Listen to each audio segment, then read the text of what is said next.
जदि आपण बाइगण को एमिति भर्ता बनैबे ताहले समस्ते खाइबे।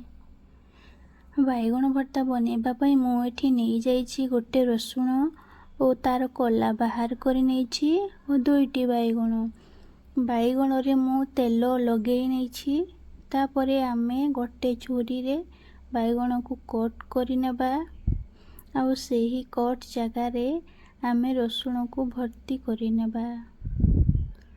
जदि रसुणटा भर्ती करी आमे बाइगण पोड़िबा ताहाले टेस्टटा अधिक टिके एनहांस होइथाए एवं खाइबा को मध्य भलो लागिथाए। देखंतु हमर चुल्ली पूरा रेडी अछि। एबे बाइगण आमे एथिरे पोड़ी देबा। गोटे साइड हैला परे आमे पुणी आरो साइड को ओलटाई देबा।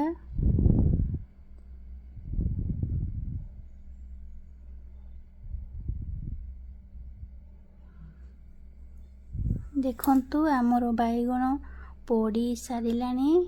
तो आमे एबे याको चुल्ली रु बाहर करि नेबा।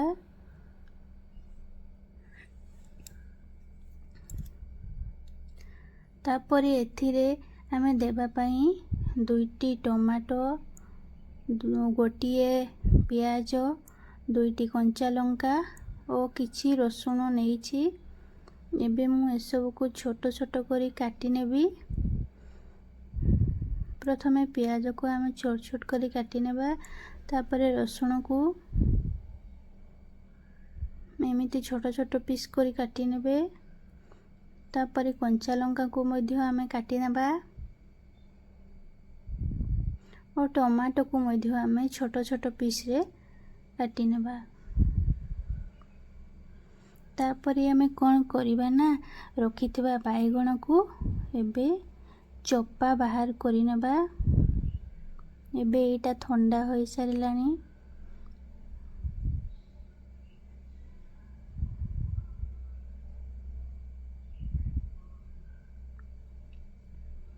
एबे बाइगण और रसुण को टिके दली नेबा।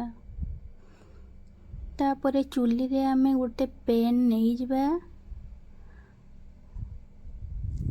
पेन रे किछि तेल दे देबा। तापरे पेन टा को टिके हलाई सबु आड़े टिके तेल को स्प्रेड करे नेबा। तेल गरम हैला परे सेथिरे आमे देई देबा जीरा टिके हैला परे सेथिरे आमे देबा कंचा लंका। तापरे देबा रसुण।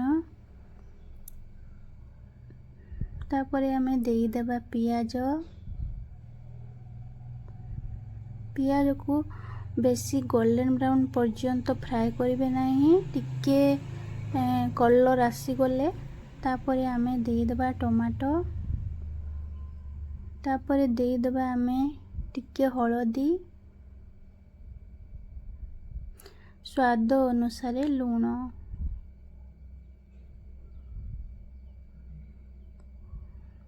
ये सब को टिके गोलाई आमे तापरे घोड़ेई देबा।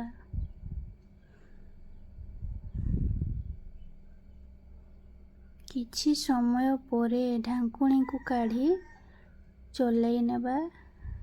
एबे देखंतु आमर टमाटो सिझी सारिलानी। तो एबे आमे एठी बाइगण को पकेई देबा।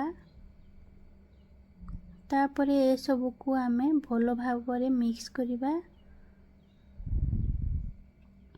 देखंतु रेडी होई गला आमर बाइगण भर्ता। मो पाखरे धनिया पत्र नाही। जदि आपन को पाखरे अछि ताहाले आपन धनिया पत्र देबे। तो टेस्ट भलो